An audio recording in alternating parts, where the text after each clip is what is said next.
A teenage girl is found murdered in her Indiana home. And police soon suspect that she is not this killer's only victim. Detectives race the clock to track a serial killer across the country before he strikes again. Someone is targeting elderly women in a gated California community. Right over here. With no witnesses and little physical evidence, investigators struggle to find a link between the murders. Get a picture of her. For homicide investigators, it's difficult to predict when and where a serial killer will strike next. But with the help of forensic examiners, they can isolate tiny clues that can lead them to the killer who is driven by bloodlust.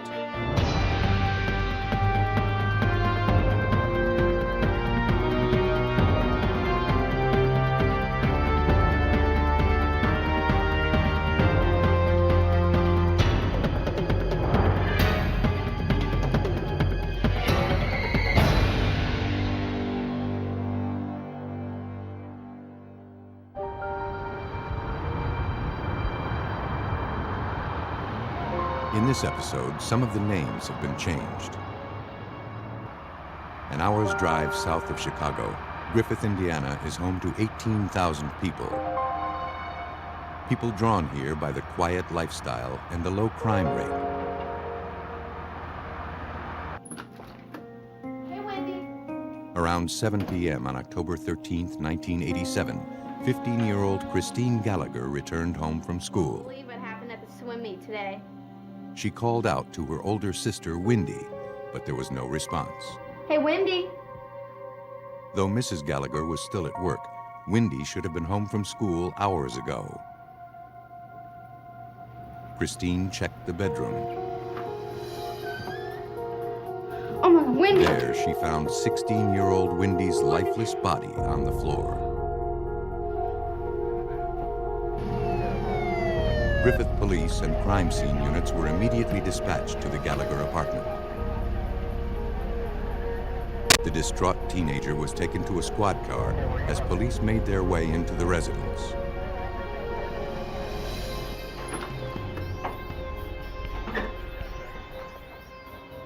Inside the apartment, the living room was neat and orderly. But in the bedroom, police discovered the gruesome scene.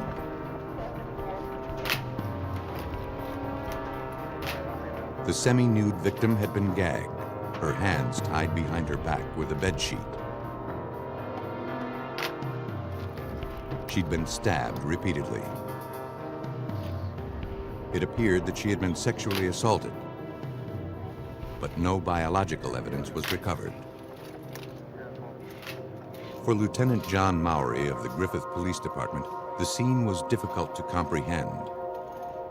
When I walked into that apartment and saw the victim, Wendy Gallagher, and saw the savage manner in which she had been killed, I've never seen anything like that. I was on the department 17 years prior to that, have investigated other homicides. I've never seen anything that even comes descriptively close to the way that scene was. Investigators began to methodically process the scene. Next to the window, they discovered blood spatter on the wall and curtain. Hoping to find prints, they treated the wall with silver nitrate, a chemical that reacts to the oils found in fingers and palms.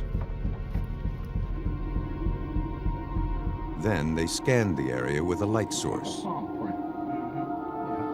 A partial palm print and more blood spatter emerged. The section of wall was removed and forwarded to the crime lab. In the living room, investigators collected a drinking glass with smudged fingerprints.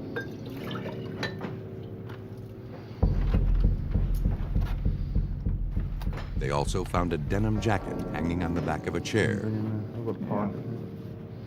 Searching the pockets, they found a driver's license. It belonged to a teenage boy with a local address. You want to check on that for us? On the kitchen counter, detectives recovered a woman's purse. There was no identification inside.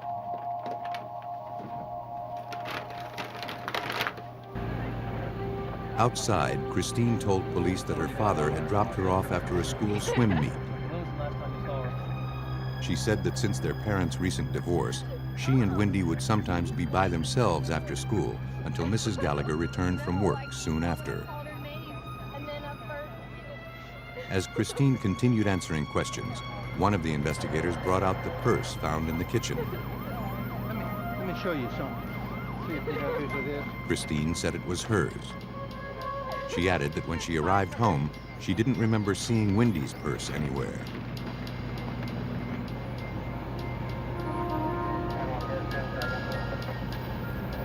Then, Mrs. Gallagher returned from work and learned about the murder.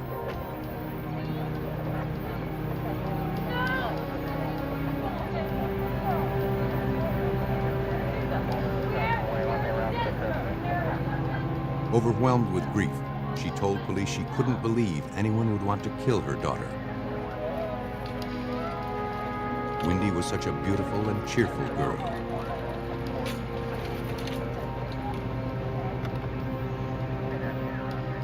When shown the ID from the denim jacket, the Gallaghers recognized the boy immediately. He was Wendy's boyfriend.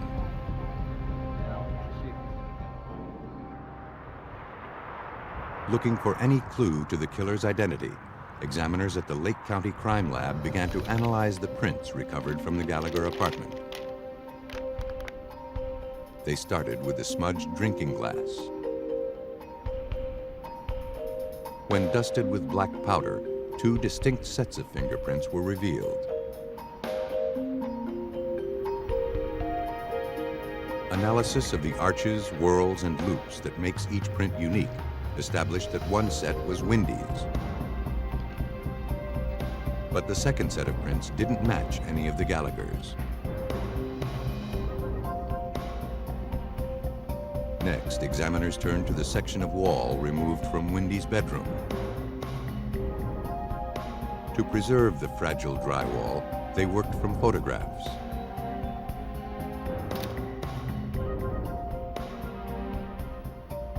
Again, the partial palm print didn't match samples taken from any of the Gallaghers. Its position on the drywall in relation to the blood found around the window led evidence technician Ronald Latch to conclude that whoever left it had been startled.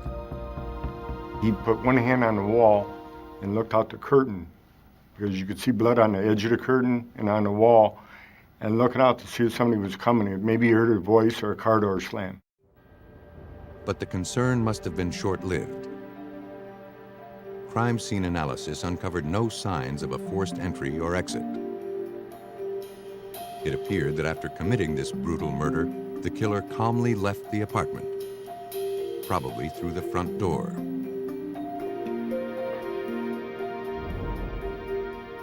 Convinced that the unidentified prints were the key to revealing the killer's identity, investigators ran them through APHIS, a computer database that holds millions of fingerprint records. But no matches were found.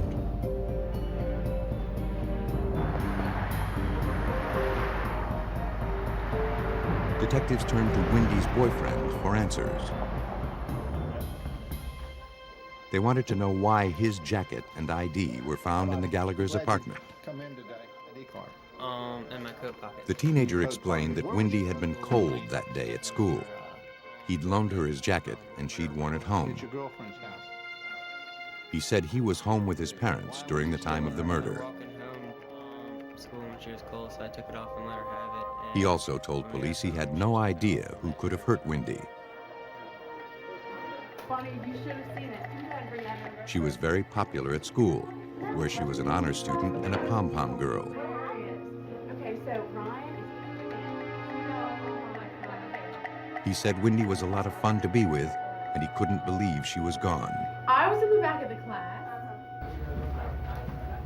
I'm going to go get this folder over. Though he had a solid alibi, detectives fingerprinted him before letting him go. but analysis of his prints later confirmed his innocence.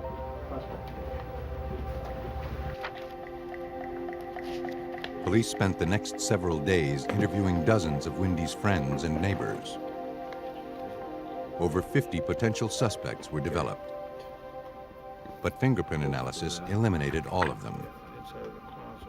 Or clothing that was... According to Detective Carl Grimmer, tensions in the small town grew as the investigation hit a dead end. And there's the top of there. Within the community of Griffith, after this occurred, there was a lot of fear. We didn't know who we were looking for. We didn't know if we were looking for somebody that lived in our town, somebody in a neighboring town, or if it could have been a drifter. Let's see here, Ms. Laird. But a week after the murder, police got a solid lead. A woman in Chicago had found Wendy's missing purse. I understand you found a purse that we were been looking for. The purse somehow ended up in my purse. I had She lost explained my that her purse. own purse had been snatched during an assault. The purse actually ended up in mine.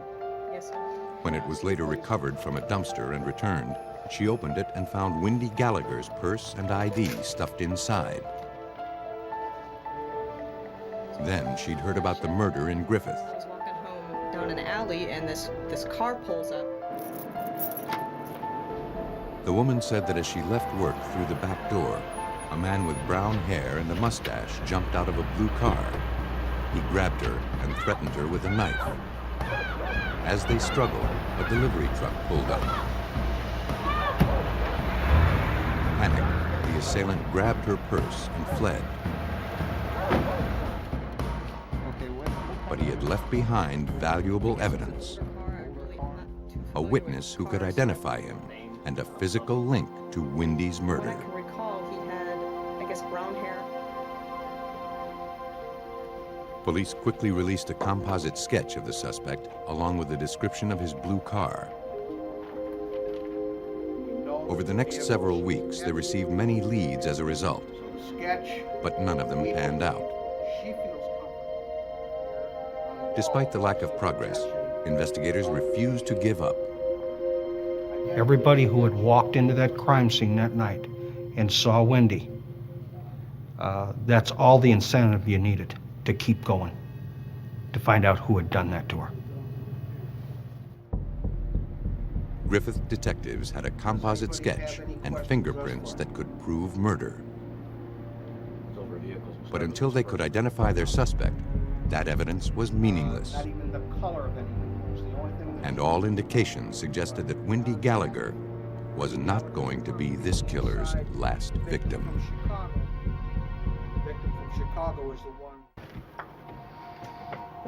Several months had passed with little progress in the murder case of 16-year-old Wendy Gallagher.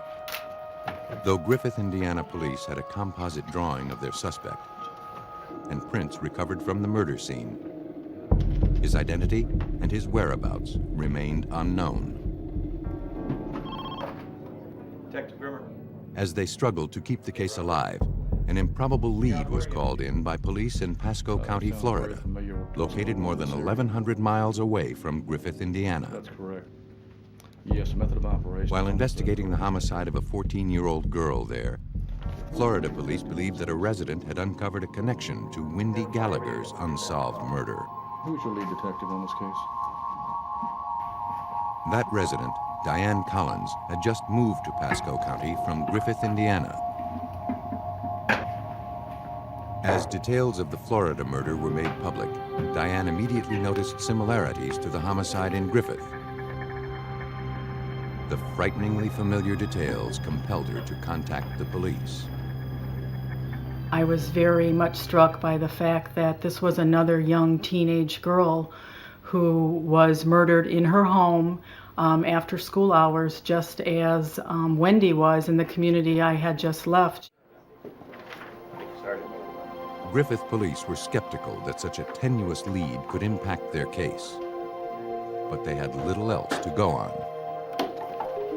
They asked Pasco County investigators to forward the case files.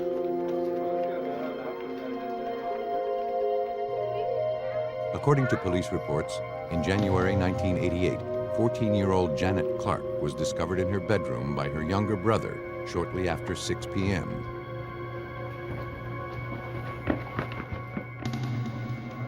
He and Mr. Clark had just returned home from running an errand. Janet had been home from school just a few hours. When police arrived, they found Janet's partially clad body gagged and bound, her hands tied together with a bed sheet. She'd been viciously knifed and raped. No prints had been found at the scene. And while DNA evidence was recovered during autopsy, investigators had no suspect to link it to.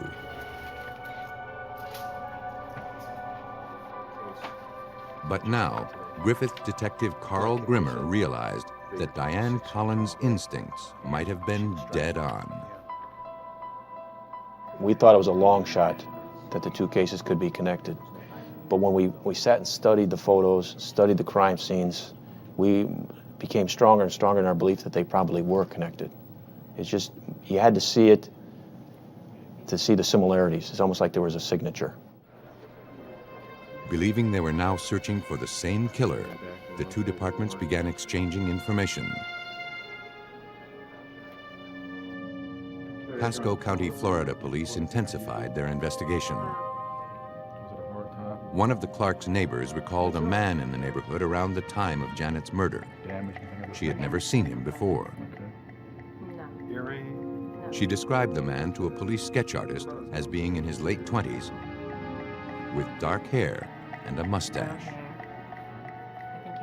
She believed that he was driving a late model red Corvette with Missouri license plates. Though the description of the vehicle was different, Griffith police couldn't ignore the striking similarities to their suspect. For Detective Mowry, there was little doubt that a serial killer was on the loose. Time definitely was our enemy. We knew from what we had seen thus far how savage this person was. So we were virtually racing against the clock. We wanted to apprehend him as quickly as we could to prevent him from hurting anybody else. But police knew that tracking a multi-state killer would be difficult. Until he struck again, all they could do was wait. And they feared this killer wouldn't make them wait very long. Two months later, police in Beaumont, Texas responded to reports of gunfire at a local motel. Responding officers burst into the room where the shots had been heard. There, they discovered one of their own, Officer Paul Halsey, unconscious, the victim of a gunshot wound. The fallen officer had notified dispatch just a few minutes before that he was checking on the driver of a stolen vehicle who had just entered one of the rooms. Officer Halsey was rushed to the hospital, but his injuries proved fatal. He died a short while later.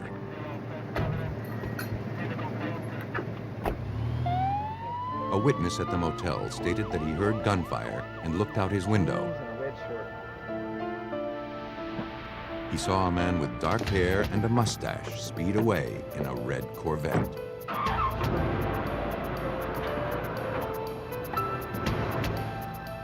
An all-points bulletin was issued for the red sports car.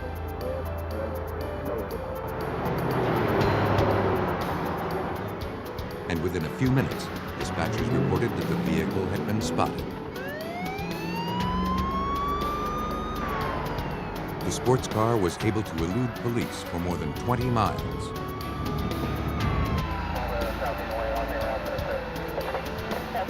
But the driver suddenly lost control and the car swerved off the road.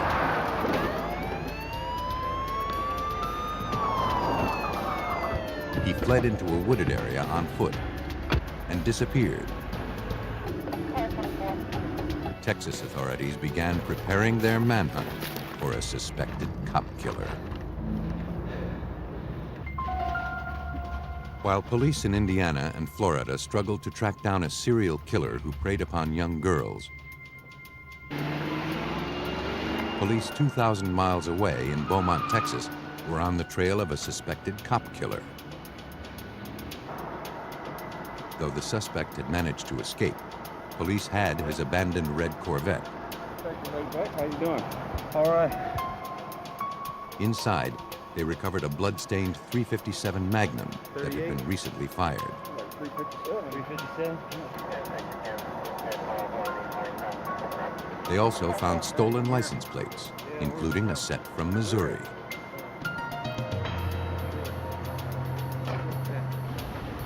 Now their focus was on finding the driver.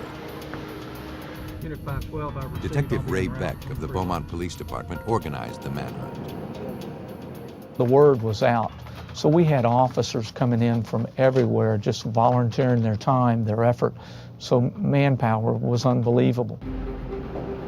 Through witnesses, police learned that the suspect had jumped into a taxi and was headed toward Houston.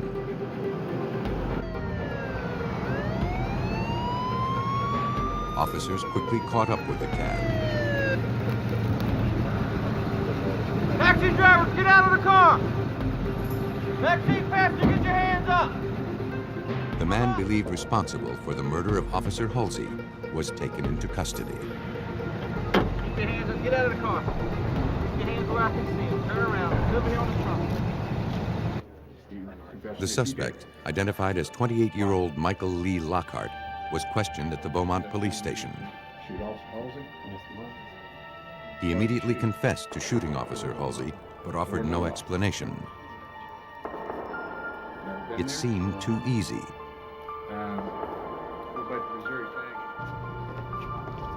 Robert Hobbs, an investigator with the Jefferson County District Attorney's Office, recalls Lockhart's interview. He was very calm, he was very collected. We knew right away that that this was not our typical criminal in Southeast Texas, and that we would have our work cut out for us. Their instincts told them Lockhart wouldn't have killed a police officer over a stolen car. There had to be more, a lot more, to this murder. Investigators fingerprinted Lockhart and collected hair samples. He was held without bond on capital murder charges. Ballistics results, bolstered by Lockhart's confession, gave Beaumont detectives an airtight case. But Lockhart's quick confession still seemed too calculated, as if he might be trying to head off further investigation. Evidence recovered from Lockhart's motel room indicated he'd been on the move for months. Police had recovered several hotel and restaurant receipts from throughout the Midwest. But what was he running from? Hoping to find out, Detective Ray Beck wrote an article profiling Lockhart and details of Officer Halsey's murder for a national law enforcement magazine. The tactic paid off. A detective working the Janet Clark murder in Pasco County, Florida, read the article on Lockhart and Officer Halsey's murder. He then called the Beaumont Police Department. Detective Beck quickly understood why. One of the missing links to their case was the fact that their red Corvette had Missouri license plates. And that was one of the pieces of evidence that we had here, was Missouri license plates that we found in the Corvette. Detective Beck next learned about the connection to Wendy Gallagher's murder. Investigators working that case in Griffith, Indiana, were immediately notified. They requested that Lockhart's prints be forwarded to the Lake County Crime Lab. Hoping they had the evidence they needed to prove murder, examiners went to work, comparing Lockhart's fingerprints to those recovered from the Wendy Gallagher crime scene. After scrutinizing and comparing both sets of prints, examiner Ronald Latch was certain that Wendy's killer had been found. The fingerprints we found at the scene put Michael Lee Lockhart in that apartment And the palm prints put them right next to the body of the victim, where there was blood and on the curtain in the wall. Nearly 8 months after Wendy Gallagher was found murdered in her home, investigators finally had the evidence they needed to charge Michael Lee Lockhart with her murder. I felt a great sense of relief because I knew that he couldn't commit any more crimes.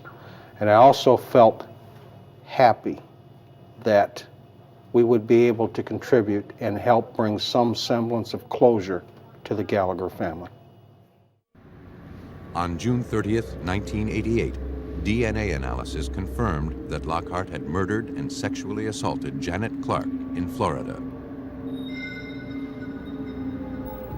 Working together, 3 police agencies had tied 3 seemingly unrelated murders to one predator.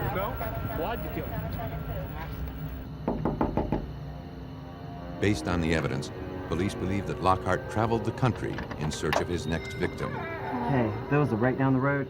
Can I use your phone? He would prowl an area, hunting for vulnerable young victims.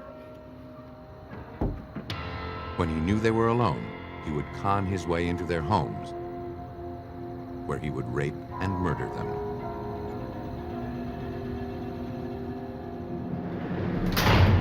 Michael Lee Lockhart stood trial for murder in all 3 states. He was sentenced to death in each trial. In Texas, on December 9, 1997, Michael Lee Lockhart was executed for his crimes. It took the cooperative effort of 3 police departments to track a transient serial killer across the United States. He's talking to. But sometimes, murderers who stay in one place are just as hard for investigators to find. 75 miles from Los Angeles, Riverside County, California is a haven for retirees and people looking to escape the problems of urban life. But on February 16, 1994, a 911 call brought police from the Riverside County Sheriff's Office to a condo in the upscale community of Canyon Lake.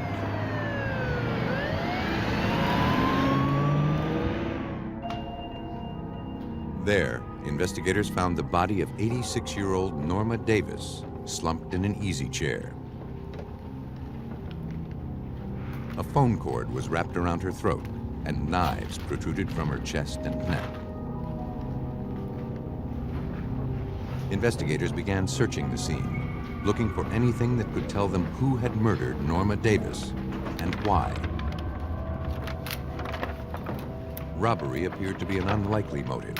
The victim still wore an expensive ring on her finger. As expensive as that ring is, A few desk drawers were open, but there were no signs of ransacking. Forensic technicians processed the body, looking for any stray hairs or fibers that the killer may have left behind.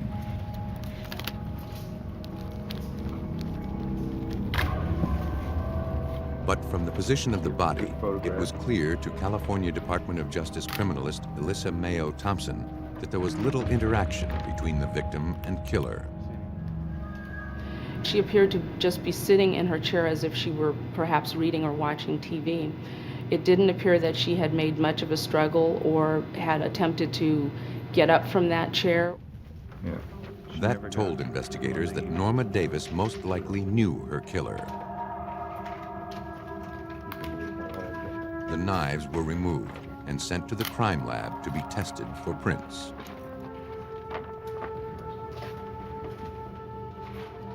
A search of the condo confirmed that robbery was not a motive.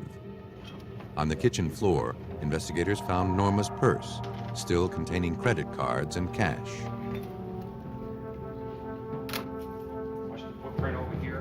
In the hallway, investigators spotted a faint shoe print on the floor.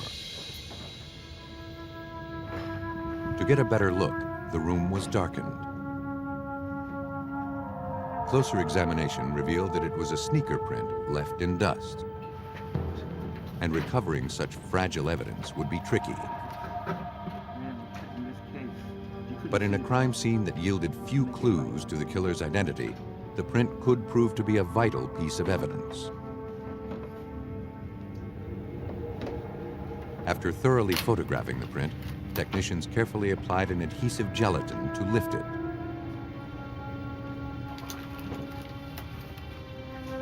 But the minute details of the print didn't survive the lift.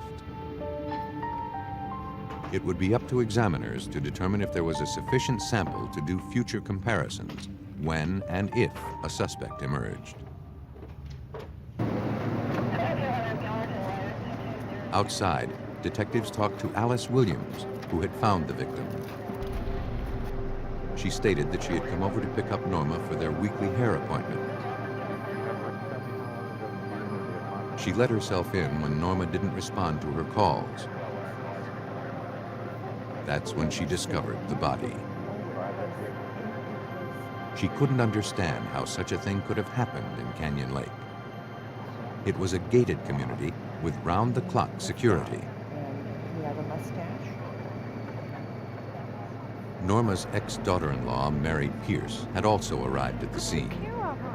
She too lived in Canyon Lake. She told investigators that she and Norma were very close. But as Mary continued describing Norma in greater detail, detectives glanced down and noticed she was wearing Nike sneakers. They asked if there was anyone close to Norma who would want her dead.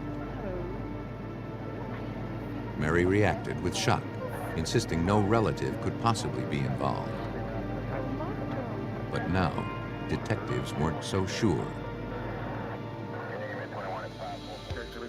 They turned to the crime lab for answers.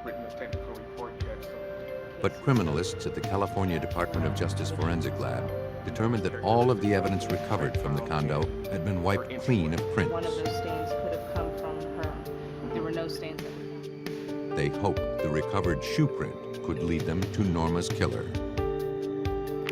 For Ricky Eldon Cooksey, a criminalist with the Department of Justice Crime Lab in Riverside, shoe print evidence can carry investigators a long way.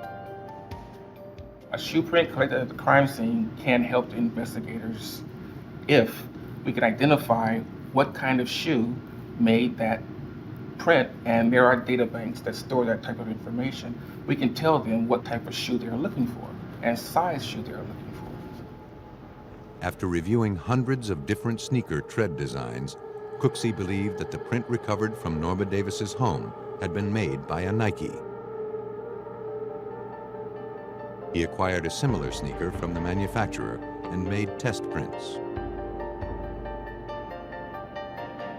The tread design was identical.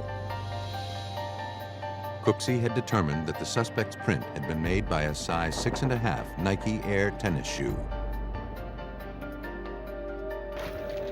For detectives, the news was not that encouraging. Talk to you later. Okay. Tracking down a specific purchase of such a popular shoe would be next to impossible. Thank you.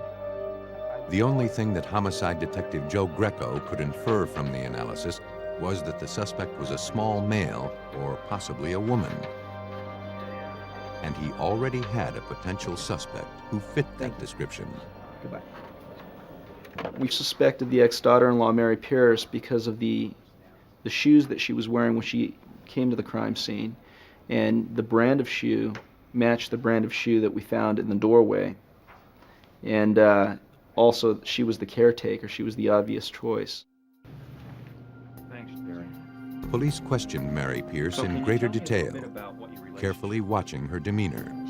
She would take her medicine. Mary said her ex-mother-in-law was a wonderful, warm person who didn't have any enemies. Most days, she just watched her TV or read.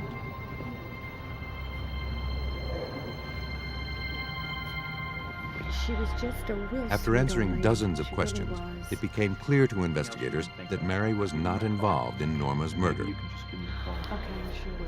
Her cooperation and her grief were sincere. Please call me. Okay, thank you. I sure will. I appreciate your time. Thank you. Detectives reviewed dozens of statements given by Norma's family, friends, and neighbors, but no one had any useful information. The case quickly threatened to go cold. With no suspects and no solid leads, it looked like Norma Davis's murder might never be solved. In Riverside, California, the investigation into the stabbing and strangulation death of 86-year-old Norma Davis, killed in her Canyon Lake home, had ground to a halt. Attention units, we have a possible homicide. As investigators struggled to keep the case alive, another 911 call came in from residents of Canyon Lake. Another elderly woman had been found murdered in her home.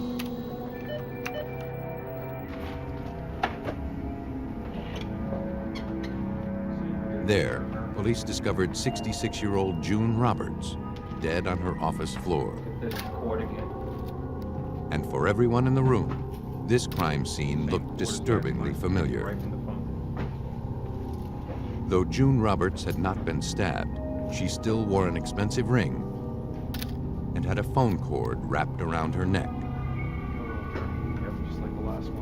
Credit cards were scattered around her purse, but nothing appeared to be missing. For criminalist Alyssa Mayo Thompson, it was obvious that June Roberts and Norma Davis's murders were connected. The type of crimes, both brutal homicides occurring within a few short days of between each other in this area, led us to think that these two crimes may be linked. Investigators scoured the home. A Bible caught detectives' attention. Inside was a handwritten prayer list. Norma Davis's name was on that list. The two victims were friends. But for Detective Greco, how they were connected to the killer was unclear. He could be certain about one thing, however. A serial killer was targeting elderly women in Canyon Lake. This whole case is overwhelming in that it's not something that one in law enforcement comes across every day. It's a crime of serious violence, and it wasn't stopping. I mean, it was just the beginning. And so far, this killer had made few mistakes. But a week after June Roberts' death, that all seemed to change. June Roberts' daughter brought police a statement from one of her mother's credit card companies. Someone had gone on a spending spree immediately after June's death, charging jewelry, clothing, and other merchandise. It was the break detectives were waiting for. Now they had a paper trail to follow.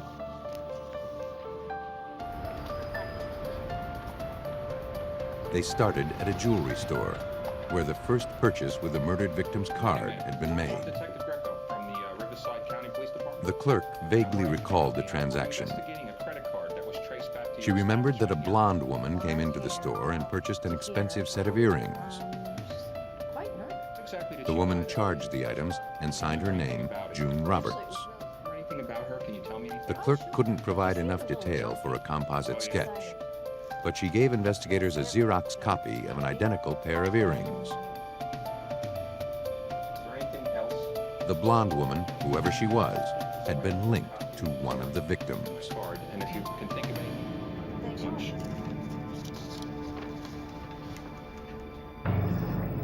The next purchase on June Roberts' credit card came from a hair salon. A stylist there remembered the woman claiming to be June Roberts. That's her name. She said the woman was in her mid-30s with shoulder-length blonde hair, hazel eyes, and a medium build. She added that the woman had a young boy with her. According to her appointment book, his name was Jonathan Weaver. An artist was brought in to translate the stylist's description of the blonde woman into a composite sketch.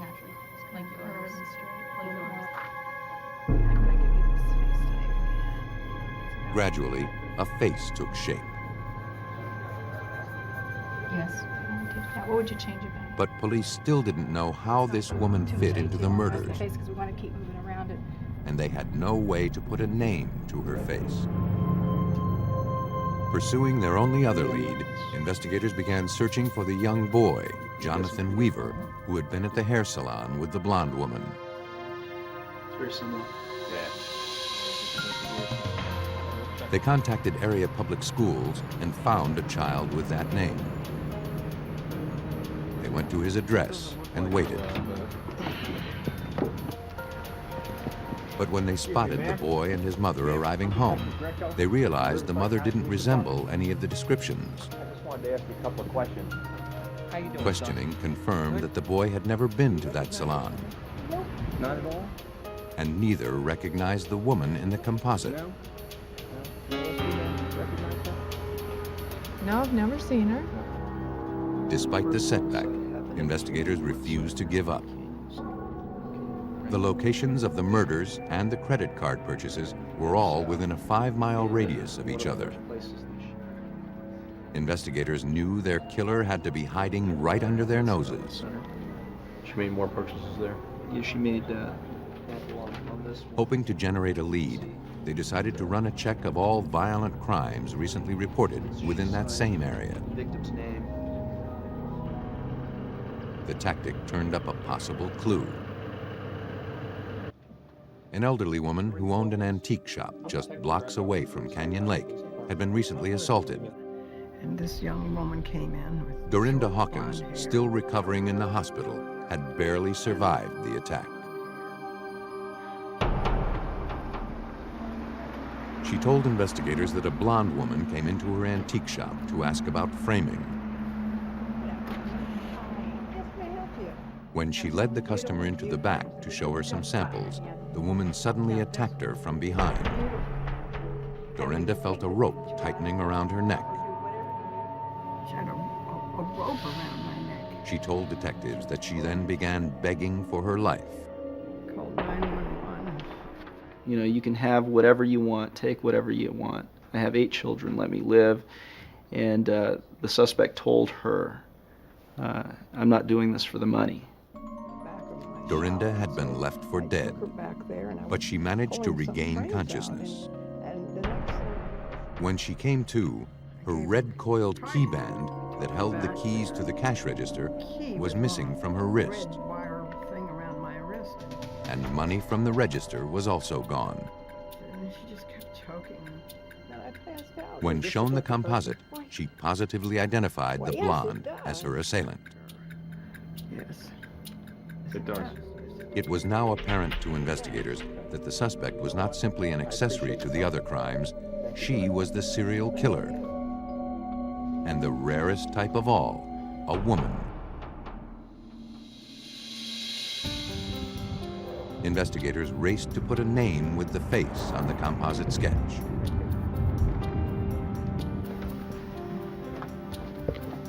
Since Mary Pierce had known both of the murder victims, police hoped she might have also crossed paths with the killer. No, this won't take long at all. Let me ask you this. Can you put a name to this face? Does this look familiar? When shown the sketch, Mary said that the face kind of resembled her stepdaughter, Dana Sue Gray. Sue Gray, that's my stepdaughter. As Mary described her stepdaughter, the pieces started to fall into place. Let me write that down. The information fit the description of the suspect that I was looking for, in that she had a key to the first victim's house. She knew the second victim. She had a pass to get into Canyon Lake, and she was familiar with the area. Mary added that Dana owned a house in Canyon Lake. So you do know those two? But Dana had just gone through a vicious divorce battle and was trying to sell the place because of the resulting financial ruin. Take a look at those names and tell me if you recognize them. Her job as a registered nurse was not enough to support the affluent lifestyle she had come to enjoy.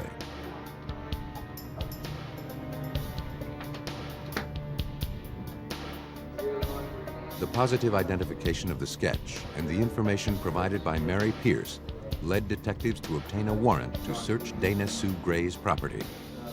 But that would take time. And given the suspect's propensity for violence, they didn't want to give her a chance to kill again. Undercover officers immediately put her under surveillance. Riverside County investigators continued looking into Dana Sue Gray's background. They learned that she was currently dating a man who had a young child named Jonathan Weaver, the same name as the child who had been at the hair salon. No, I was out of town on business. But this Jonathan Weaver was enrolled in private school. Yeah, I'm not sure about You remember that one? Previously, detectives had only searched public school records. Later that afternoon, one of the officers picked up Dana's trail in nearby Sun City as she entered a bank. She's going in the bank right now. When she left a few minutes later, Dana was seen stuffing a large amount of cash into her purse. Okay, we're gonna go and search. A few hours later, Riverside police had obtained their search warrant. Detective Greco briefed the team on the items of evidence they were looking for once they made their way inside the suspect's house.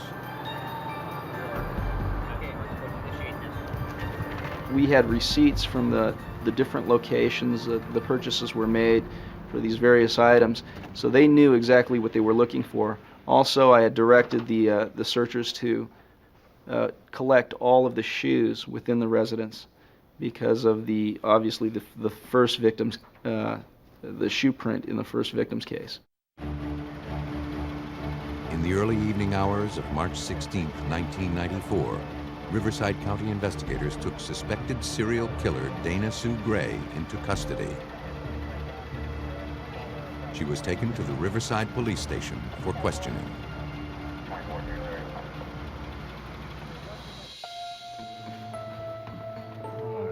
Inside the residence, investigators uncovered a wealth of evidence.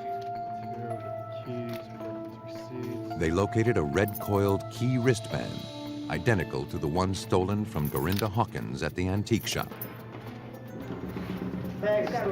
They also found merchandise similar to items purchased with June Roberts' credit cards.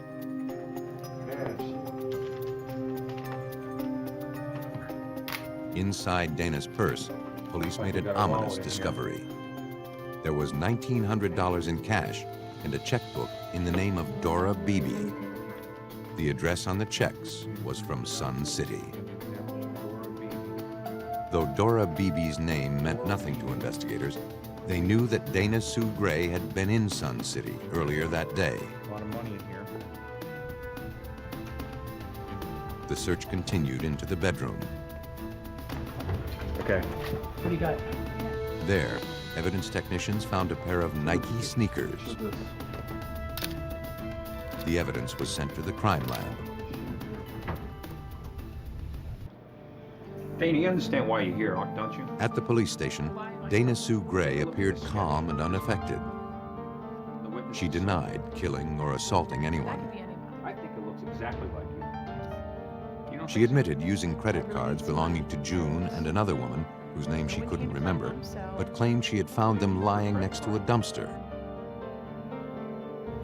You know what? Can I see those earrings? Investigators collected Dana's earrings, which appeared to be the ones purchased on June Roberts' credit card. These look very familiar to me. As the detective left the interview to process the earrings, another investigator was waiting to speak to him outside. There had been another murder. The MO was identical to the Norma Davis and June Roberts homicides. The latest victim had been killed earlier that day in her home, which was located in Sun City.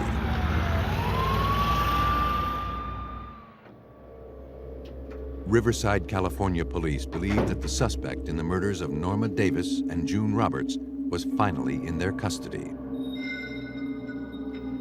As they questioned Dana Sue Gray about the murders, detectives were informed that Dora Beebe, an elderly resident in nearby Sun City, had been found murdered.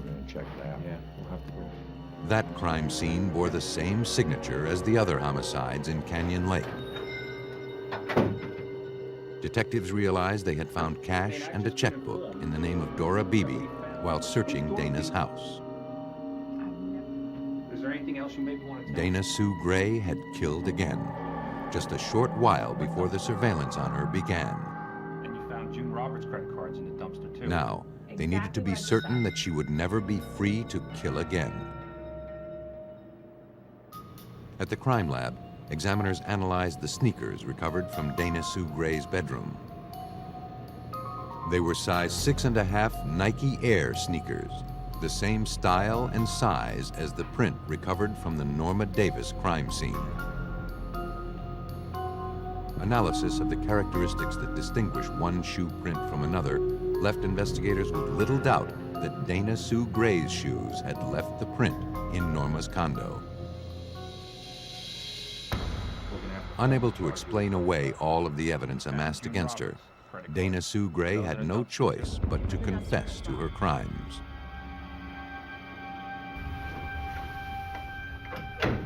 Riverside County investigators believe that Dana Sue Gray was driven over the edge by her financial misfortunes that resulted from her divorce. Angry and envious, she chose affluent victims, sometimes strangers, but mostly friends and relatives, as targets for murder.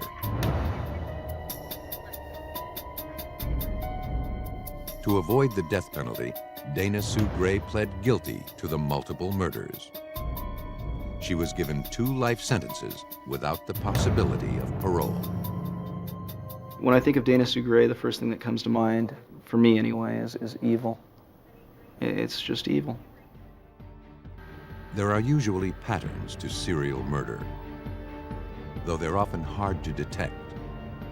Only time, patience, and meticulous forensic science can delve into the unknown and finally bring them to light. But ultimately, that's what detectives need to stop the killers who are driven by bloodlust.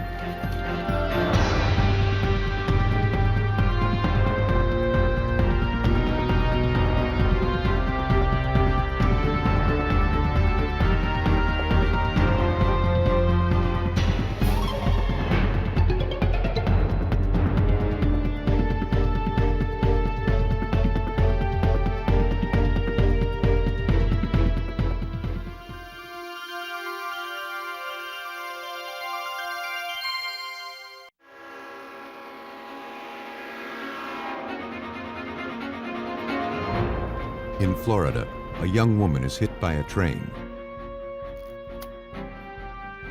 But what looks like a suicide might be a killer covering his tracks.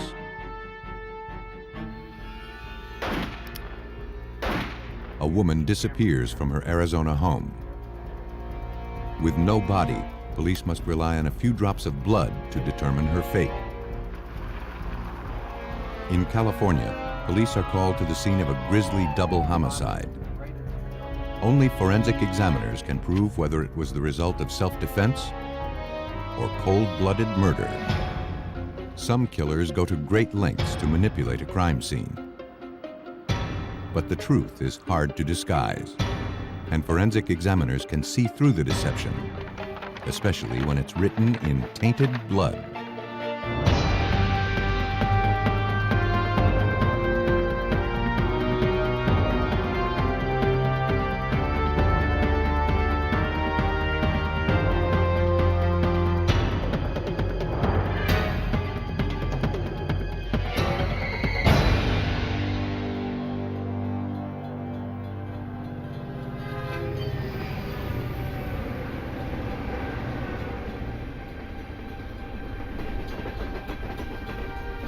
Around 4 a.m. on December 5, 1993, a freight train was passing through the small community of Crestview, Florida.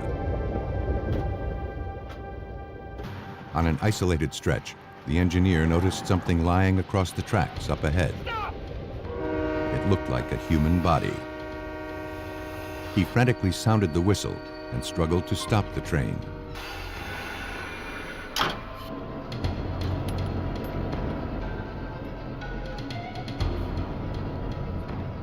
Underneath the 120-ton train, he discovered the lifeless body of a woman.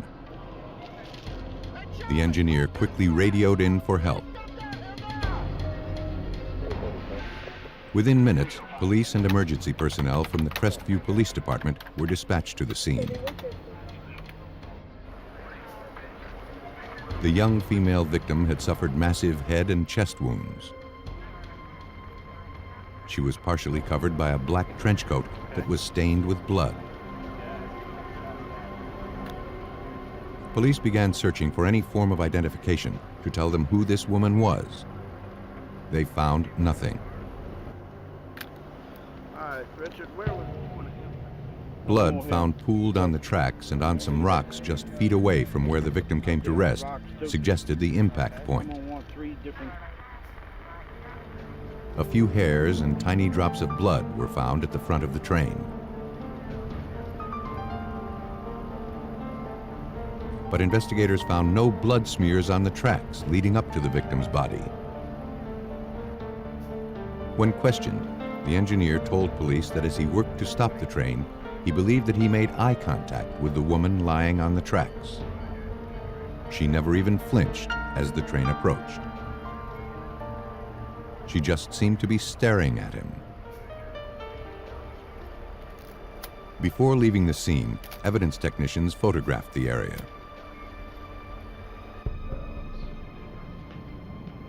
At autopsy, the medical examiner determined the cause of death to be severe trauma to the unidentified victim's head and chest. She had suffered multiple skull fractures and a broken rib. To the medical examiner, all of the injuries were consistent with having been caused by the train. With no obvious signs of foul play noted during autopsy, investigators began looking for other explanations behind the tragedy. For Chief Maxie Barrow, there seemed to be only one. We were thinking that it could possibly be a suicide. It could be somebody who was depressed and laid down on the railroad track and let a train run over him. To confirm their suspicions, investigators first had to identify the young woman. Several local residents believed she was 24-year-old Sherry Morrow, who lived with her husband less than a mile from the train tracks. Police went to the address. There, they were met by John Morrow, Sherry's husband, and the couple's roommate. Investigators showed the husband a photograph of the victim. John Morrow couldn't believe what he was seeing. The woman lying dead on the railroad tracks was his wife, Sherry. Morrow said that he and Sherry fought the night before. She believed he was flirting with another woman who was at a party at the couple's house. She became enraged. John followed her outside, determined to convince her that she was mistaken. They walked up the street to a payphone. She was cold, so John gave her his trench coat. Despite his efforts, Sherry remained angry and seemed depressed. John returned home, believing the best thing he could do would be to leave her alone. He thought that Sherry called a friend to come pick her up.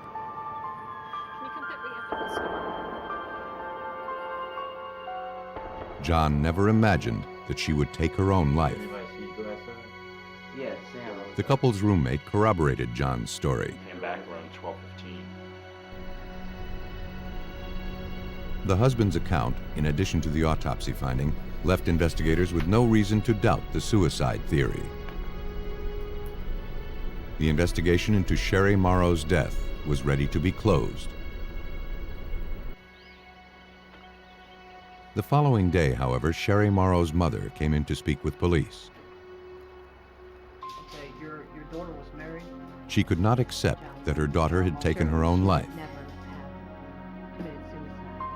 John, she said, had had numerous affairs that Sherry found out about. As a result, Sherry had decided to end the turbulent marriage. Recently, she had begun searching for her own place so she could be closer to her mother. And though Sherry was upset to learn of her husband's infidelities, her mother was certain that she would never have killed herself. In fact, Sherry was prepared for a costly divorce, which John desperately wanted to avoid. It's not unusual for the family of a suicide victim to determine that, or to say that they didn't commit suicide.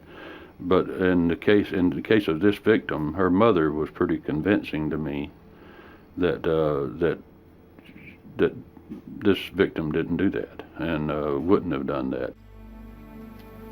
Despite their new suspicions, investigators found no evidence suggesting that Sherry Morrow had met with foul play.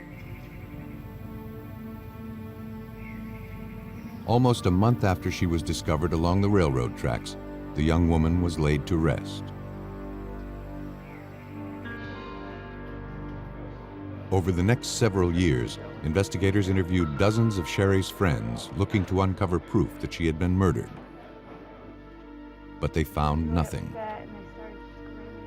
The investigation into Sherry Morrow's death ground to a halt. The case was handed over to Crestview Police Lieutenant Jerome Worley.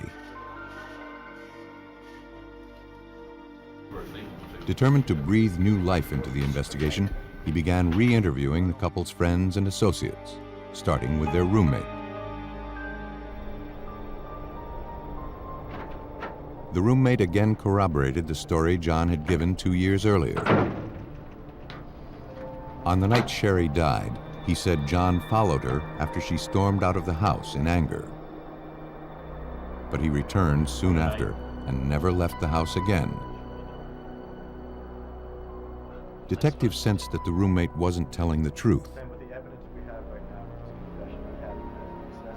Under threat of prosecution, he changed his story. John, he said, was sick of his wife, and he often bragged about how easy it would be to kill her and to make her death look like a suicide or an accident. He said that on the night Sherry died, John was gone for hours after leaving with her. When he returned, John was agitated. His knuckles were red. And he told the roommate, "It's done." Though the roommate's testimony confirmed investigators' suspicions that John Morrow was involved in his wife's death, Lieutenant Worley knew it wouldn't be enough to prove murder. The roommate would be contradicting himself with the new statement, and it would just be his word against the husband's word in court. So we knew we'd have to have some physical evidence to prove the case. But with the victim laid to rest and little evidence recovered from the scene, finding proof of murder would not be easy. For nearly 3 years, police in Crestview, Florida struggled to make sense of the death of 24-year-old Sherry Morrow. Though all of the evidence suggested she had taken her own life by lying in front of an oncoming train, investigators suspected that her husband, John Morrow, had murdered her. But they didn't have a shred of proof.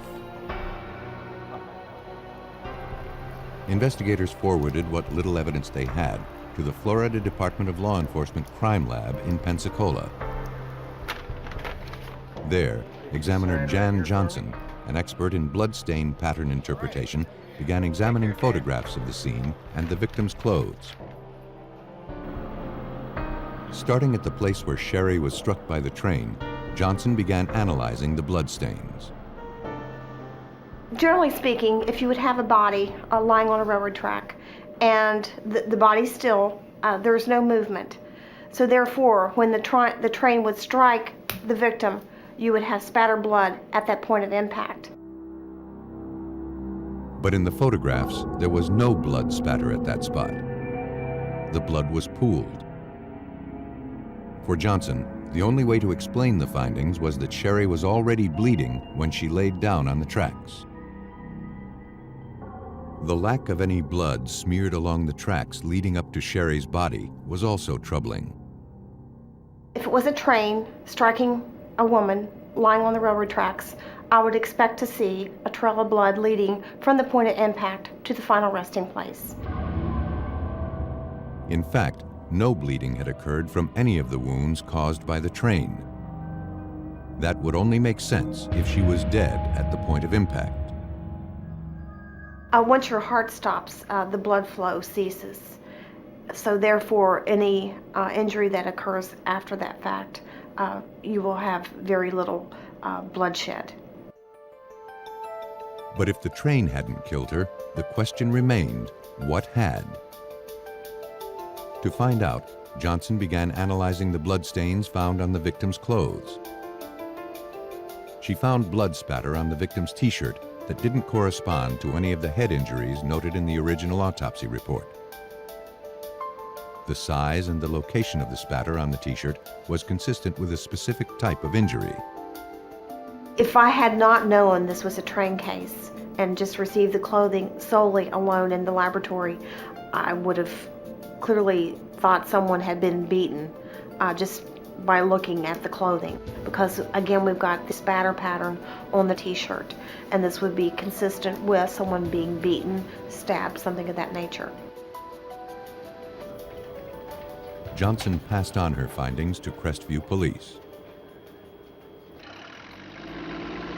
The forensic analysis convinced detectives that Sherry Morrow had been murdered. To take this case before a jury, however, they needed to find the fatal injuries that had somehow gone unnoticed years earlier. 3 years after she was laid to rest, Sherry's remains were exhumed and forwarded to the medical examiner for a second autopsy. A new medical examiner began looking for evidence of homicide. On the back of the victim's skull, he found injuries consistent with blunt force trauma. And the wounds were not consistent with any of the injuries caused by the train. Any particular wound? Medical examiner Dr. Michael Birkland next reviewed the original autopsy photos looking for any other abnormalities. He noticed strange bruising on the victim's neck that had not been noted in the original autopsy reports. X-rays revealed the presence of a broken hyoid, a bone in the neck located at the base of the tongue. Dr. Birkland didn't believe that the train could have caused the injury. It would be extremely unlikely that the train could have struck her in such a way to fracture the hyoid and leave the jaw intact, because it is such a protected structure up high in the neck, back behind the jawbone. The most reasonable explanation for the broken hyoid was that Sherry Morrow had been strangled. The blunt force trauma injuries found on the skull and the broken hyoid bone gave investigators the evidence they needed to prove that Sherry Morrow had been the victim of a homicide. And though investigators suspected that her husband, John Morrow, had committed the murder, they needed to find a way to link him to the crime scene. Walking in between the tracks was this couple. Though several years had gone by, police tracked down all of the railroad engineers who had passed through the area on the night Sherry was murdered. One immediately recognized photographs of John and Sherry Morrow. The couple, he said, were walking dangerously close to the tracks. They appeared to be having a bitter argument and seemed oblivious to his warnings. The engineer specifically remembered that the man, identified as John Morrow, had been wearing a black trench coat. On April 29, 1997, John Morrow was placed under arrest and charged with first-degree murder. Though he maintained his innocence, police believe that when Sherry decided to end the marriage, the stress of a divorce was too much for him to bear. If you decide to answer questions now. As the couple argued while walking along the railroad tracks, John grabbed a blunt instrument and struck Sherry in the back of the head. But when she failed to lose consciousness, he finished the job by beating and then strangling her, breaking her hyoid bone in the process. Then he laid her bleeding body on the tracks and covered her with the blood-spattered trench coat. Sherry likely died within a few minutes. A jury convicted John Morrow of murder and sentenced him to life in prison without parole. John Morrow tried to deceive investigators by disguising his victim's cause of death. In a suburban community just north of Phoenix, Arizona, investigators would have to prove murder without the victim's body. On the evening of June 4th, 1989, Maricopa County Sheriff's deputies were called to the home of Earl and Ruby Morris. The couple's daughter, Cindy, was concerned that something had happened to her 49-year-old mother, Ruby. The two had made plans to meet that day, but Ruby failed to show up. When Cindy stopped by to check on her, she found her parents' bedroom was unusually messy. This is all wrong. And as soon as I saw that, And she noticed that their .22 caliber handgun was missing. Do your mom or dad do any kind of recreational shooting? She said that her father, Earl, was currently in Los Angeles, California, but he would be back early the next day.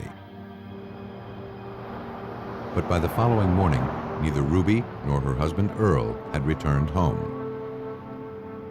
Maricopa County Sheriff's Lieutenant Lee Luganbuehl was asked to look into the case. After reviewing the daughter's statements, he agreed to open a missing persons investigation. Well, the daughter, Cindy, was supposed to meet her for lunch that day, and she never showed up. And this is kind of unusual for Mom. Mom was a very prompt person, would always meet her appointments, and she was very neat around the house also. So there were some things that were out of place at the house that was just not like Ruby. Later that afternoon, the detective returned to the Morris residence to interview family members. When asked about her mother and father's relationship, Cindy told police that her parents' 30-year marriage had turned ugly in recent months. What is this, Earl? Earl had been caught having an affair. Business trip to Los Angeles. Upset and angry, Ruby began threatening to end the marriage and vowed to financially ruin her husband. Earl, a successful 49-year-old accountant, promised her that would never happen. But Cindy couldn't imagine that her father was capable of physical violence. As the questioning continued, Earl Morris returned from his trip.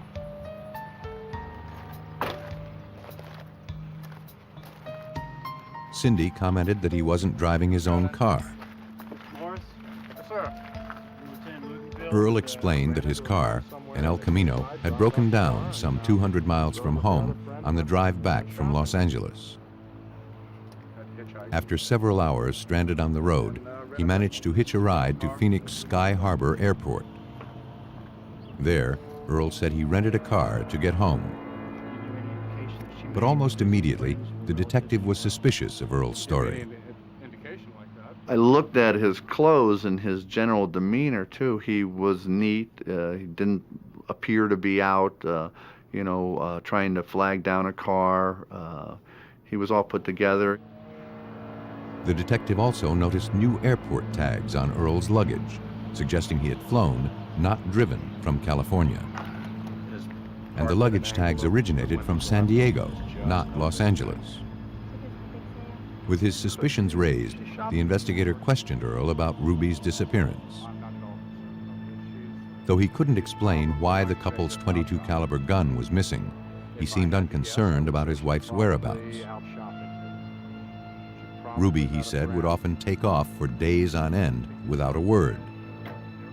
Earl told me he didn't think it was unusual for Ruby to be gone for a couple days, that she had the wherewithal, credit cards, be able to go out, visit other people, and to leave. So he, again, was saying like it was no big deal that she was gone.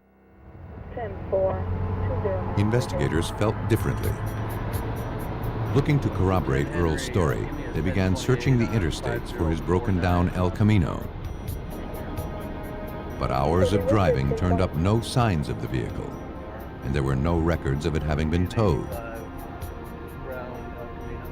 An APB was issued for the car. A short while later, Earl Morris's El Camino was located. It was found nearly 400 miles away, parked near the San Diego airport. San Diego authorities impounded the vehicle and arranged for it to be transported back to Arizona. All right, thanks. Bye. For investigators, it was now clear that Earl Morris's story was a lie. To find out what he was hiding, they obtained a search warrant.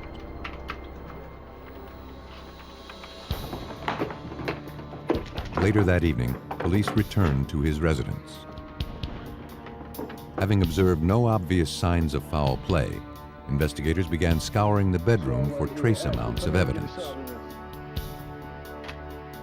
They discovered several bloodstains on the carpet near the bed. Maricopa County Sheriff's Crime Lab supervisor, James Serpa, noticed something odd about their appearance.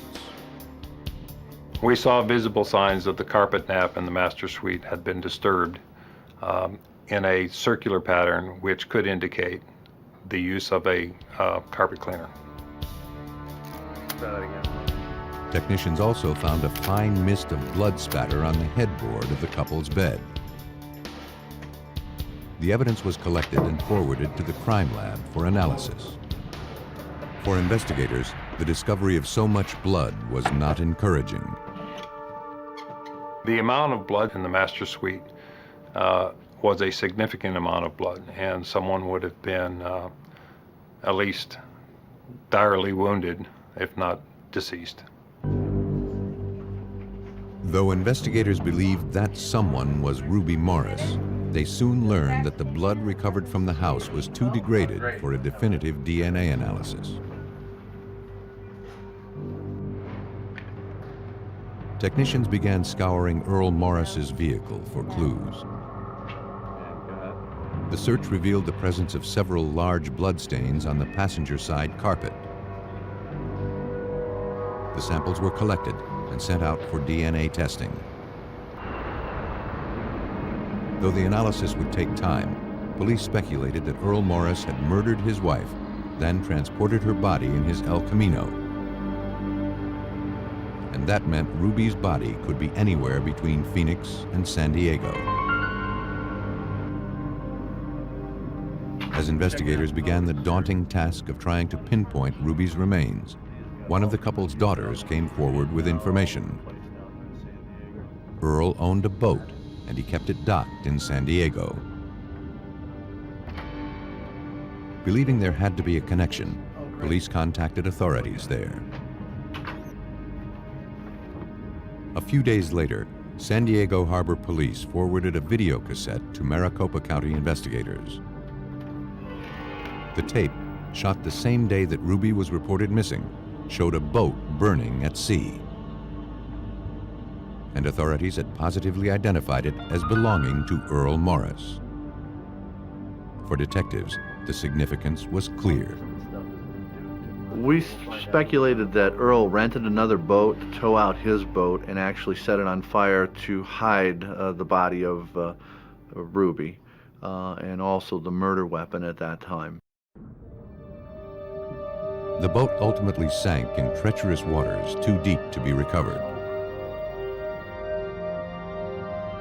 Despite the clumsy lies Earl Morris was telling police, it looked like he just might get away with murder. Detectives in Maricopa County, Arizona, were convinced that Earl Morris had murdered his 49-year-old wife, Ruby, and then entombed her in a watery grave several hundred miles away off the California coast. But without a weapon or the victim's body, they would have to rely on the forensic evidence to prove murder. And first, they would have to show that blood found in Earl's El Camino belonged to his wife.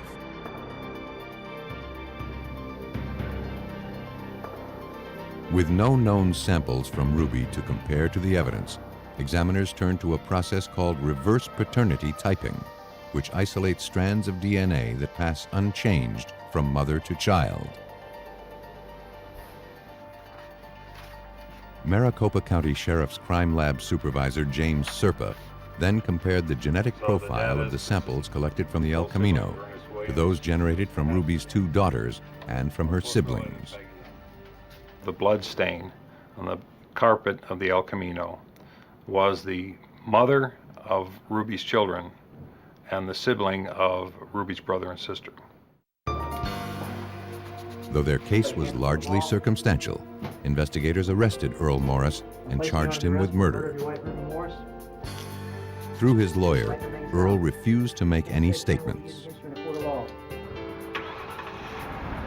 As the trial approached, investigators struggled to come up with more incriminating evidence against Earl Morris.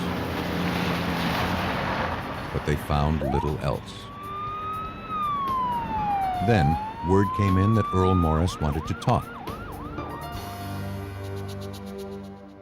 He admitted he had been lying to authorities, but he said it wasn't to cover up his wife's murder. I walked into my bedroom. Ruby, he said, had killed herself. Earl said that in the early morning hours of June 4th, he entered the master bedroom and found Ruby dead, clutching the couple's .22 caliber pistol in her hand. Blood was everywhere. Wanting to spare the family the embarrassment of the suicide, he cleaned up the room and drove her body to San Diego, where he then disposed of the remains. He thought it would be easier for the family to accept that Ruby had decided to just up and leave. Though the account sounded ridiculous to police, they realized that Earl's suicide story had the potential to create reasonable doubt in the minds of jurors. Unless investigators could come up with hard evidence to prove otherwise, Earl Morris could be a free man. And without the ability to examine the victim's body, it would be difficult to disprove Earl's story. Lieutenant Commander Rod Englert, an expert in bloodstain pattern analysis, was brought in to assist in the investigation. Englert and Serpa began by re-examining the headboard collected from the couple's bedroom. When luminol was applied, Englert had no doubt that the blood spatter present, which appeared as fine mist, had resulted from a specific type of injury. Well, when there's crimes of violence, blood is categorized into 3 major categories. The low category, which is termed low velocity impact spatters, just drops of blood, smears of blood, transfer stains. The second category is from blunt trauma, which is termed medium velocity. And the third category, which we're dealing with in this particular case, is high velocity, which is a specific, easily identified pattern, which is atomization of blood. And that comes from gunshot. The location of the spatter on the headboard also allowed examiners to determine the position of the victim's head at the time she was shot. It was in this particular area, like right Ruby here, had been lying flat in a sleep-like position. So if that's the case, and if this is... Though the finding was suspicious, on its own it did not contradict Earl Morris's suicide story. After thoroughly photographing the bloodstains, Englert began looking for any abnormalities in the patterns. Something immediately caught his attention. As you look at the headboard, a left to right direction, you have a pattern of blood going up that direction, you have another pattern of blood overlapping it and going in another direction. So you have there 2 conditions that don't occur at the same time. The bloodstain patterns indicated that Ruby had been shot at least twice. And if she had taken her own life, as Earl claimed, that would have been difficult to do. Well, first of all, Ruby Morris would have to been able to cock the hammer on the gun, which I'm told was a single action revolver .22. After a shot to the head, to a large source of blood, would have to be able to cock it again and possibly even a 3rd time. And that's not likely. Investigators agreed. Based on the forensic analysis, there could be little doubt that Ruby Morris had been murdered. Police believe that to avoid the financial ruin from a divorce, Earl Morris chose to kill his wife. As Ruby lay sleeping in the couple's bed, he pulled out the .22 caliber pistol and shot her several times in the head.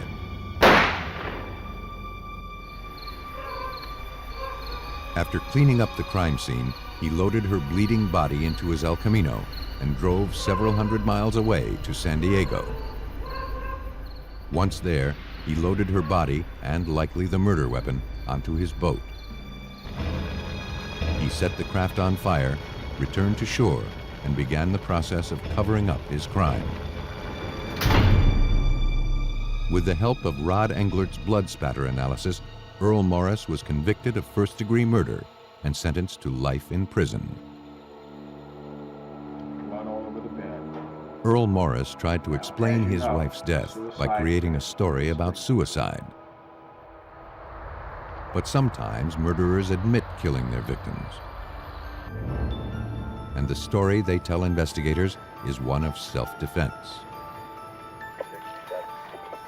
Around 1:30 a.m. on October 18, 1984, the Sacramento County Sheriff's Department received a frantic 911 call. 24-year-old Brett Harris said that his mother, Barbara, had been murdered. His stepfather, Bob Giesler, was also dead. Distraught, Brett was threatening to take his own life. Sacramento County Sheriff's deputies raced to the scene. As they approached the house, they made a bizarre discovery. A man, identified as Brett Harris, was hiding in a tree. Check it out. After talking him down, one of the officers made his way into the residence. Come on over here. Come on out. In the master bedroom, he discovered a gruesome scene. A woman lay dead on the mattress, and on the floor nearby was another lifeless body.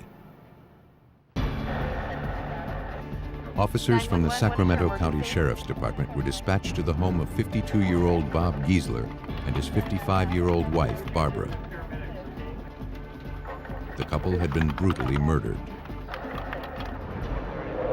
Investigators questioned Barbara's son, Brett Harris, who had called 911. After some time, he was able to recount what had happened.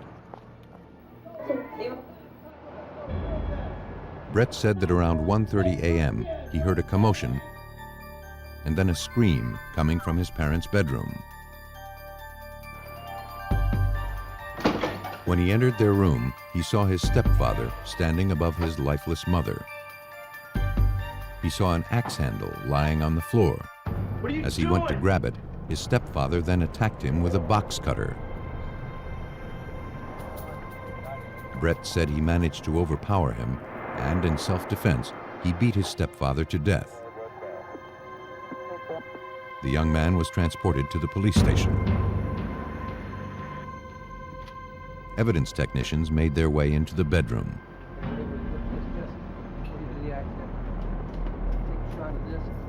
According to crime scene unit investigator Brian Kennedy, both victims had been savagely beaten. Their heads and faces were grotesquely disfigured, and there were bloodstains all over every surface. At one time, the air must have been filled with atomized mist or droplets of blood falling out of the air. It was quite a horrendous sight. Technicians began looking for evidence to help them reconstruct what had happened inside the room.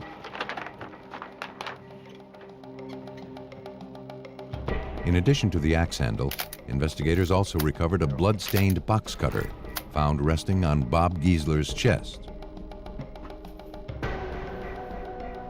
All of the bloodstain patterns were carefully photographed. We're going to put here. As the search of the house continued, officers followed a trail of bloody shoe prints that led from the bedroom to the kitchen. The trail stopped in front of an opened utility drawer. Unsure what to make of the findings, officers created a visual record of the evidence. At the police station, investigators struggled to obtain coherent answers from Brett Harris.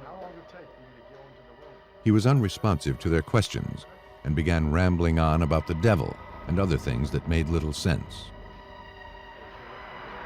Officers photographed several superficial wounds on his body. Police also collected his blood-stained clothes. With so many unanswered questions, police hoped autopsies of the victims could tell them more. The medical examiner concluded that Bob and Barbara Giesler had both died from massive blunt force trauma to the skull. The beatings had been so savage that both the victims' arms had been broken while defending themselves during the assaults. Special Assistant Attorney General David Drewliner followed the investigation. For him, the autopsy findings were troubling. The viciousness with which the two individuals were killed, Harris's mother and his stepfather, was extremely similar. And so had the stepfather been the killer of his own wife, and then Harris been the killer of the stepfather, you wouldn't have expected necessarily it to have been in such an identical manner. Authorities couldn't ignore the possibility that one person had committed both murders. If Brett Harris was responsible for the vicious double homicide, investigators needed to find out what could have motivated such rage. They turned to family members for information. Brett's stepsister told detectives that her stepmother and father had always maintained a good relationship with Brett. Though Brett would sometimes find himself facing legal problems, his mother and stepfather would always look out for him, bailing him out of jail on a number of occasions. Brett's stepfather even employed him at his tool-making company in hopes that the young man would find himself.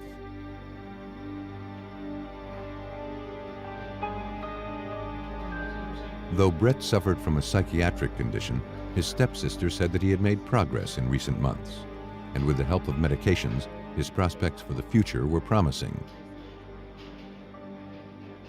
She added that Bob and Barbara's relationship was strong, and she could not imagine that her father would ever hurt her stepmother. Nothing investigators had learned jibed with Brett Harris's version of events. Believing the 24-year-old was hiding something, they turned to examiners at the Sacramento County Sheriff's Crime Lab for answers.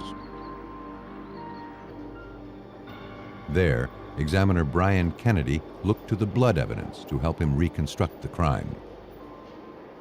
This was an interesting case where we had 3 people in a house where only one person came out alive, and he had a story. The story was not completely and totally impossible. In piecing it all together, I tried to support his story. I actually looked at it to see if I could prove him correct. But in one of the photographs taken in the bedroom, Kennedy noticed something odd. Though the entire room had been saturated with the victim's blood, the carpet underneath the stepfather's body was clean. For Kennedy, there seemed to be only one way to explain that fact. He goes down onto the floor, and he's incapacitated and shields the floor from any blood that would come from his wife. And so we know that he's down first because she's then attacked and her blood covers the rest of the room. And we can put her blood on top of him, but we can't put it underneath him. The finding contradicted Brett's story that his mother had already been bludgeoned and was bleeding by the time he entered the room. With the evidence now pointing to Brett Harris as his mother's killer, Kennedy began analyzing bloodstains on his clothing for proof. But serological tests showed that all the blood on his clothes had originated from the stepfather. Kennedy now wondered if it was possible for Brett to have bludgeoned his mother while avoiding getting her blood on him. To find out, he devised a blood spatter experiment. Simulating the assailant's position, he began striking sponges soaked with blood with a wooden instrument, looking to see how the resulting blood spatter would stain his clothing. The result surprised him. The first couple blows, I actually turned my head to the side so I wouldn't get a full face of spatter. And I found out I wasn't getting anything. I just started relaxing and letting it go. I started beating it even harder, and it was all going out to the sides. Very little was coming back at me, if any. Kennedy had successfully demonstrated that Barbara's assailant could have avoided being spattered by her blood. We have a lot of information that we're going to get. And coupled with the other findings, it was clear that Brett Harris's story was a lie. So the bottom line is, the two deceased people who couldn't speak for themselves spoke volumes with the bloodstain patterns that were produced from them. And I was unable to support or substantiate anything that the defendant had said. After being charged with 2 counts of first-degree murder, Brett Harris underwent a psychiatric evaluation. He now admitted to both killings, but claimed it was in self-defense. After explaining that his parents were possessed by warlocks, Brett Harris entered a plea of not guilty by reason of insanity. Though Brett had been previously diagnosed with a mental condition, prosecutors believed the story he was now telling was just a desperate attempt to escape justice. He wasn't insane, and by that I mean, did he know what he was doing? Did he know that he actually was killing human beings? And did he know that it was wrong? And there was no doubt as to the answer to those questions was yes and yes. He knew it was wrong, otherwise why did he call 911 immediately after it? He knew it was a crime. But to win a murder conviction, authorities needed to find physical proof that the cold-blooded murders were not the result of an insane mind. Forensic examiners in Sacramento, California had proven that 24-year-old Brett Harris had brutally bludgeoned his mother and stepfather to death. After being charged with 2 counts of first-degree murder, the suspect told psychiatrists that warlocks possessed both Bob and Barbara Giesler, and he killed the couple in self-defense. Brett Harris entered a plea of not guilty by reason of insanity. To prove that he was lying in order to avoid the death penalty, authorities turned once again to the forensic evidence.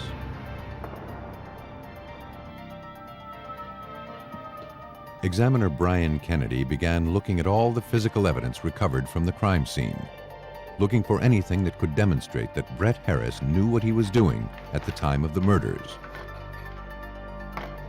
He focused on the box cutter found on Bob Giesler's chest. After reviewing the autopsy reports, Kennedy believed it was unlikely that the box cutter could have been used as a weapon against Brett, as he had previously claimed. Both of our victims had broken arms. If you're defending yourself with your arms and you've got holding something and it's severe enough to break the arm, you're going to lose control of whatever's in your hand, most likely. I doubt seriously you can hang on to it. For somebody to have their arm broken and then place it on their chest is not likely. Believing that Brett Harris had staged the crime scene to throw investigators off his trail, Kennedy next looked for a way to explain the box cutter wounds found on his body. This looks like somebody has self-inflicted these injuries because they're in the right place. For a right-handed person to cut himself on the left arm, to cut himself on the right cheek, to cut himself from left to right across his chest.